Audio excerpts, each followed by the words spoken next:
Imagine diving into history itself, exploring the depths where time has stood still. This is precisely what archaeologists from Lund University have done, uncovering a treasure trove of late medieval artillery from the wreck of the Royal Danish-Norwegian flagship Gribshunden. This shipwreck, dating back to 1495, is the only known example of its kind from the medieval period, offering a unique window into the early days of European exploration and colonization. The Gribshunden, which sank off the coast of Ronneby, Sweden, is a critical piece of maritime history.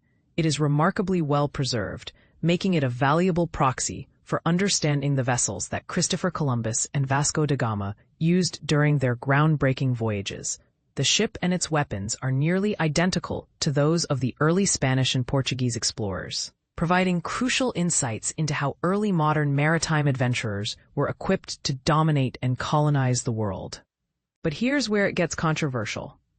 While the discovery of the Gribshunden is undeniably exciting, it also raises questions about the ethical implications of the technology that enabled European colonization.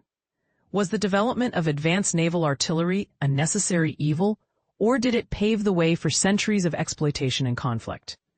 Marine archaeologist Brendan Foley, who led the study, worked closely with fellow Lund University archaeologist Martin Hansen and medieval artillery expert K. Douglas Smith. Diving on this late medieval royal shipwreck is of course thrilling, Foley explains. However, the true satisfaction comes when we can piece together the historical puzzle, combining Martin's expertise on castles with Kay's deep knowledge of artillery. Gribshunden, the flagship of Danish-Norwegian King Hans, was built near Rotterdam between 1483 and 1484.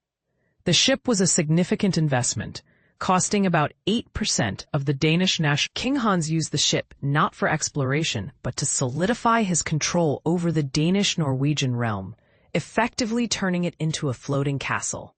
This allowed him to travel to Sweden and other parts of his kingdom, performing various functions: economic, diplomatic, social, cultural, and administrative, all underpinned by the ship's formidable military capabilities. The ship was equipped with 50 or more small-caliber guns. Designed primarily for anti-personnel use at close range, these guns were intended to disable or kill enemy personnel, followed by boarding and capturing the opposing vessel. The Lund University team, led by Professor Niccolò Delunto, recreated the guns using 3D models of the artifacts found on the wreck. Watch the video story detailing the artillery. https://www.youtube.com/watchvoqtmuerfc. The Gribshunden sank mysteriously while King Hans was en route to a political summit in Sweden. Eyewitness accounts suggest that an explosion and subsequent fire destroyed the ship while it was anchored off Ronneby. Among the 22 lead artillery shots recovered from the wreck, several are flattened, possibly due to the explosion that caused the ship to sink.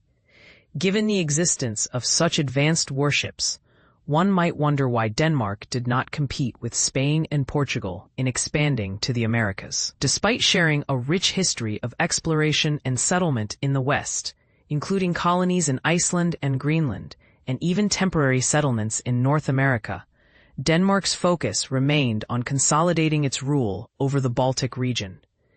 King Hans himself frequently sailed on the Gribshunden, using it for royal visits and diplomatic missions, rather than for exploration. One reason for Denmark's lack of interest in the Americas might be the 1493 papal bull, signed by Pope Alexander VI, which granted Spain exclusive rights to the Americas. Before the Reformation, the threat of excommunication for ignoring the papal decree was a serious deterrent. And this is the part most people miss. The Gribshunden is more than just a historical artifact. It is a symbol of the complex interplay between technological advancement, political ambition, and the moral consequences of exploration. As we reflect on this fascinating discovery, it's worth considering. Did the development of advanced naval technology ultimately benefit humanity, or did it come at too great a cost? Share your thoughts in the comments below.